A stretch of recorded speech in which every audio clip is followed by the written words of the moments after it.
Hi class, welcome to Social Welfare Institutions, Policies and Services. I'm Liz Martin and I'll be your instructor for the semester.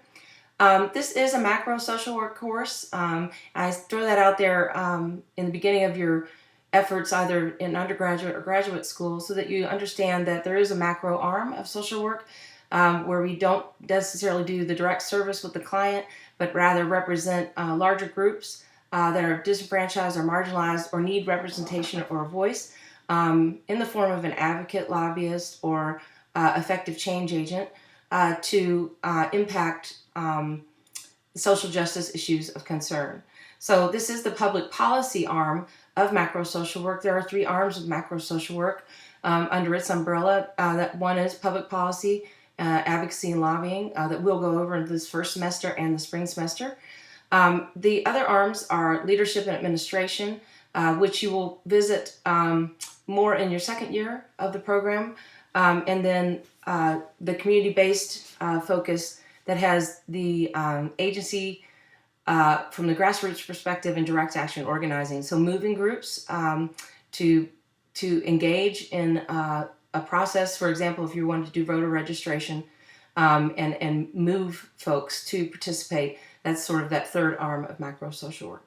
So we are the larger picture. We're asking you in this class to widen your lens, if you will, and we will move toward teaching you this first semester and hammering in what we call critical thinking skills. You'll hear that a lot in your courses at the Kent School, and you'll read about that this week, and I'll visit it in upcoming videos and conversations with you because I'm here to hone that skill set. But first I want you to take it in and read about it this week, and then I'll process it more with you over blogs and how to lay that out and look at things using a critical thinking lens. We'll also do ethical analysis using three frameworks that came from early European settlers into this country and still dictate our decision-making process on the federal, state, and local level in terms of decision-making. It also impacts everything that we do, and we don't even know at times that it has impacted us and that it is still alive and well. So those will come to light in the next few weeks and will hopefully be eye-opening to you, and you'll start to notice it more and be aware of it more in our society and how it does impact, these three frameworks do impact the way that we view things and make decisions. In this class, we have a number of assignments that are in the syllabus. I wanted you to make sure to go through that. That's why I opened the weekly folder really, really early in these online courses so that you can sniff around and get a kind of idea of what's expected of you, what a weekly folder looks like, what the soft chalk lecture looks like. I noticed a few of you have gone in to try that. But the class runs in theory from Wednesday to Tuesday each week. So I will, usually by Tuesday of the week, the new session, I'll have the new folder open. I try to anyway. And then you'll have the whole full week from Wednesday to Tuesday to complete the work. Your blog posts, however, and there isn't one every week, but there is one pretty frequently. So you want to make sure you stay up on those and that you have commented at least on that by Sunday. So that allows your student classmates to, and myself, to respond to the blogs. You're scored in a number of different ways in this course. Your class participation is 1/4 of your grade. So you are expected to complete the soft chalk lecture. I get reports on my end about that. I can see how much time you spent in the soft chalk lecture. So remember, they're designed to be between 2 and 3 hours of your time. So when I see 30 minutes spent on a soft chalk lecture, that's not a complete soft chalk lecture, in my opinion. So make sure to spend your time on the videos, the processing of the questions, and so forth. This first session is more about the syllabus and the course, and we gave you a case to review in the macro setting just to kind of get you in the mood. But as we move forward, they'll get more tactical and focused on specific goals in mind. So this week we're getting to know each other. I'm giving my introduction here in the class folder to give you the overview of the folder, to remind you to visit the syllabus and the assignments, and I'll visit those with you as we move forward. And I'll enlighten you each week in the video and in an email from me about how the process is moving. In terms, for example, the Oppressed Group Project, you'll be assigned to a group after you complete the preferences survey about the assignment, because we divide up into 4 different groups online, and we build wikis to present to the class our findings on that assignment. That's also a large portion of your grade. So once you're assigned to your group and your press group, you want to make sure you keep that moving. You'll have some roles in that are interesting from a technical perspective.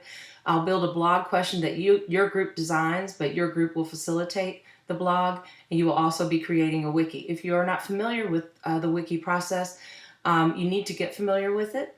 It's not really hard. It's just more you need to fool around with it. And Blackboard has, under their help section, really good tools for showing you how to do that. But again, wikis are really just shared websites. So every user in your group can come in and post things and leave.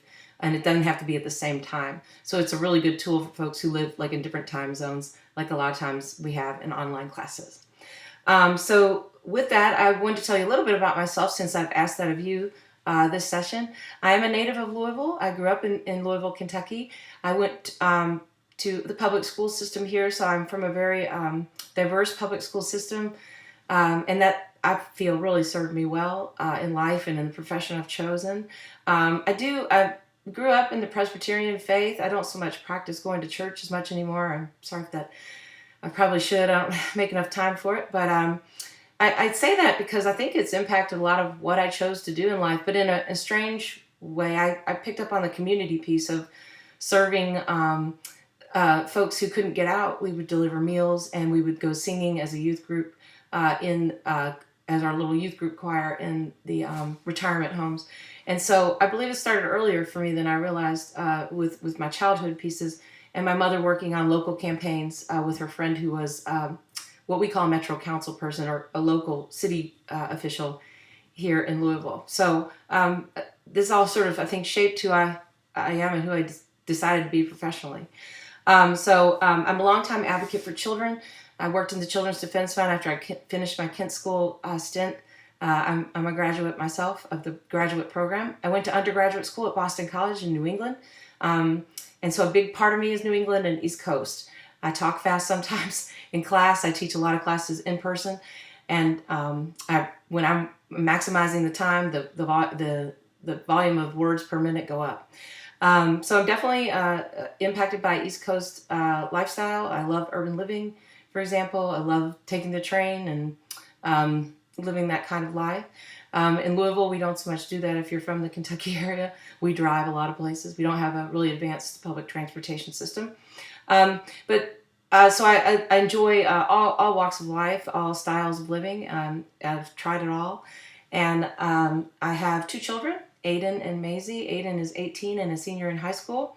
And he is learning, he actually goes to the high school I attended, but it's now an international baccalaureate program, which is, again, very diverse, but he learns the language Japanese and the culture of the Japanese people. So he's very advanced at that.